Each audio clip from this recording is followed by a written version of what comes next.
Hello everyone and welcome to an ASMR video. Today I will be reading a storybook from my childhood. As you can see, the book's a bit worn. I've had this for like 12 years or something. So yeah, this thing's quite old. I kind of miss reading these stories. I'm having a nostalgia time right now in my life. Missing a lot of things from when I was a kid, but looking forward to what the future has in store for me. So this is called Enchanted Fairy Tales. We have Otis over here. We're gonna read to him. Let Otis experience some of the stories that I experienced. I'm feeling kind of poopy today, so yeah, hearing my voice and just talking is not fun. Having a bad time, but hey, I don't know. Some things you just gotta do, I guess. So let's just read, I guess. Hope you're having a good day, though.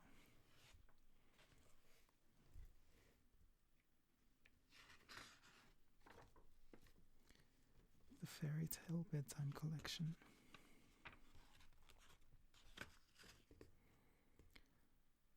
This is the context, the different stories we're going to be reading.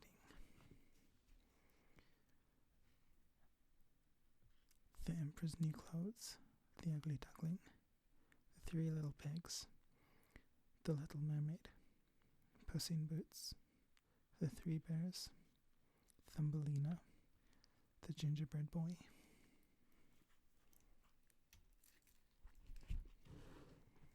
The Jungle Book,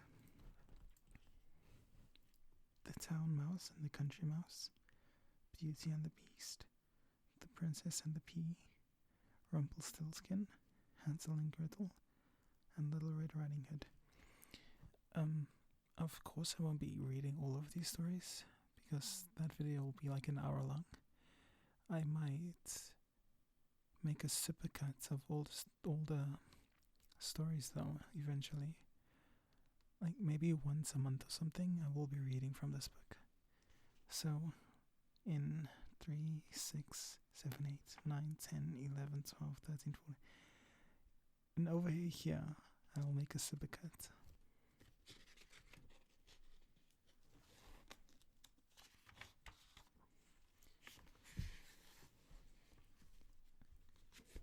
This is not a great setup I have. It will do for now, I guess.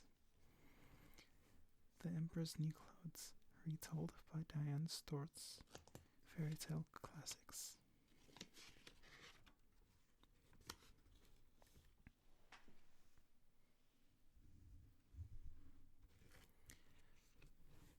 Many years ago, in a faraway land, there ruled an emperor who loved clothes. He had a different outfit for every hour of every day. He never left his dressing room except to ride through the kingdom in his carriage to show off his clothes. Tailors and seamstresses came from all over the world to show the king the latest colors and designs.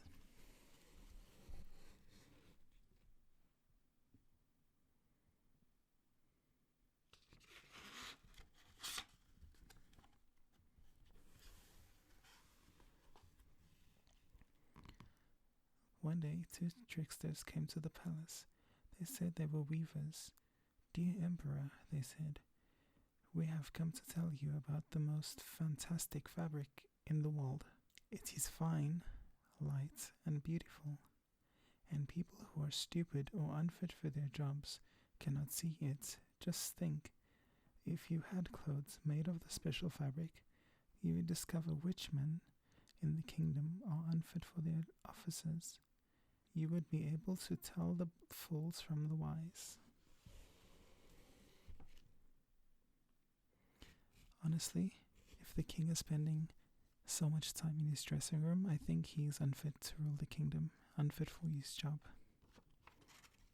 So maybe they aren't tricksters.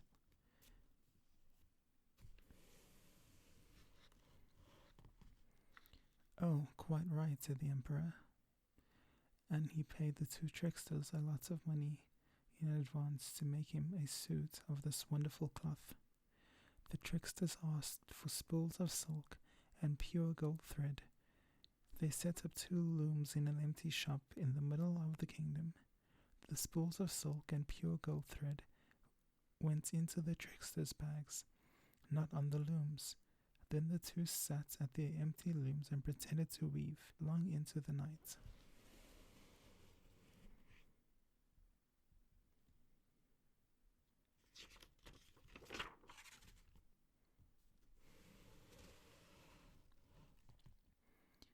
The next day, the emperor wanted to see the cloth, but he was a tiny bit afraid that he might be unfit for his position, and if that were true, he did not want anyone to know it. So instead of going to the weaver's shop himself, the emperor sent his most trusted advisor.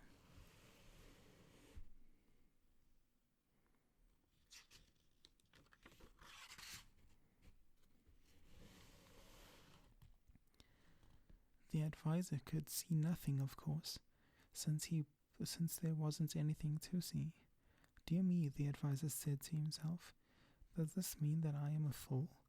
I cannot tell the emperor that I cannot see the cloth. So he went back to the emperor and reported that the cloth was indeed beautiful.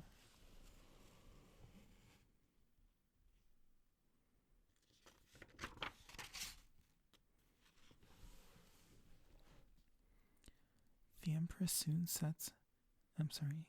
soon sent another of his faithful officials to see the weaver's cloth. Of course, that man could see nothing either, but he did not want to admit this to anyone. How can it be that I am a fool? He wondered. So he assured the weavers that the cloth was lovely, and he told the emperor that his new clothes were going to be splendid.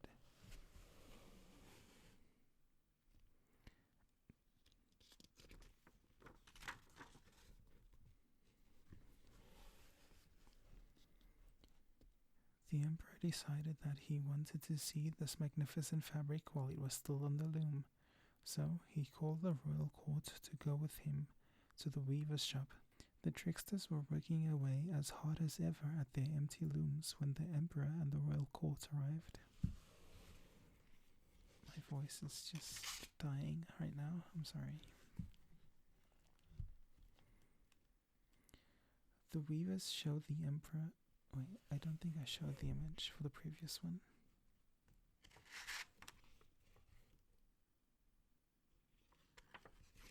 There we go. The weavers showed the emperor the invisible fabric. The emperor looked at the weavers and then at the members of the royal court. The fabric is marvelous, your majesty, they all began to say. Quite amazing, splendiferous. What design, what colors.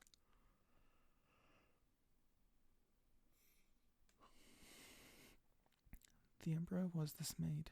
Can they all see what I cannot see? He thought. Am I unfit for my position? Am I a fool? I must not let anyone know. Then he pretended to feel the fine fabric and admire its colors and patterns along with everyone else.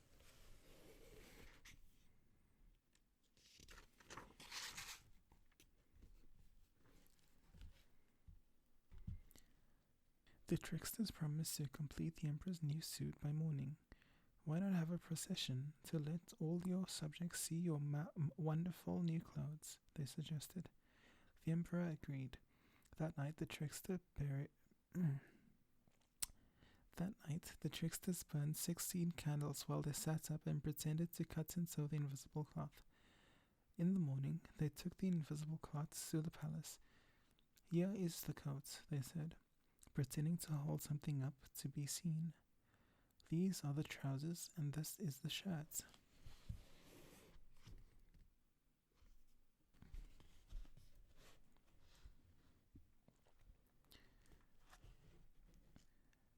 The emperor undressed and put on the new clothes.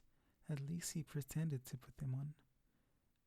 "How well the emperor looks in his new clothes," said all the members of the royal court, for no one was willing to admit that he could not see a thing. The procession began. The emperor's chamberlains walked behind him, pretending to hold up the long train of his coat. All the people of the kingdom stood along the road to see the emperor and his new clothes. "How beautiful the emperor's clothes are," said the people as the procession passed by. "What a wonderful fit! How elegant!" None of them wanted to be thought of a fool either.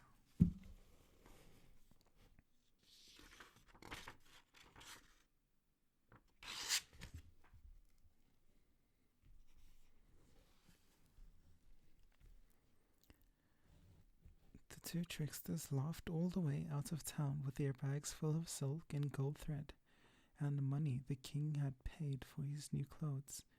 The procession continued. Then one little child pulled his father's coat and said, "But Papa, the emperor has nothing on." "Nothing on?" repeated the boy's father. "The emperor has nothing on," all the people cried out at last. That is not a fantastic image, considering the emperor knew it was true, but the parade continued throughout the town and back to the palace. What else could he do? He certainly did not want to admit that he had been a fool. Oh, amazing.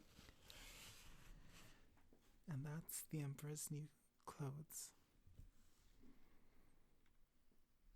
I hope Otis enjoyed it.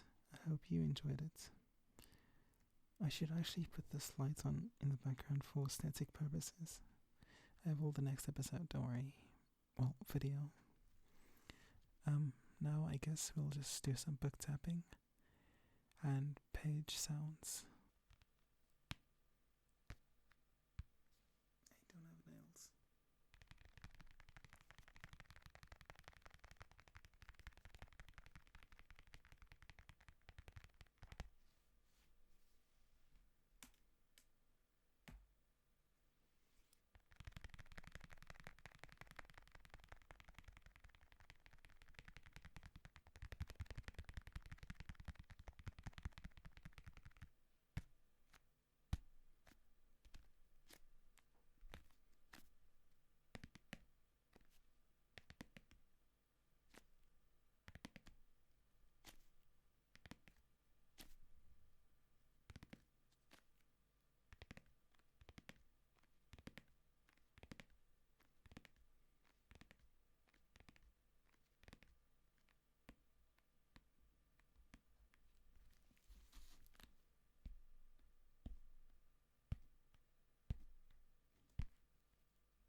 strong, enchanted fairy tale book.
Thank you for watching. I hope you enjoyed and got some tingles. Oh, and I hope you're sleeping. This book used to put me to sleep so many times. Being a kid was awesome. Well, thank you for watching. Otis and I are grateful. Remember to like the video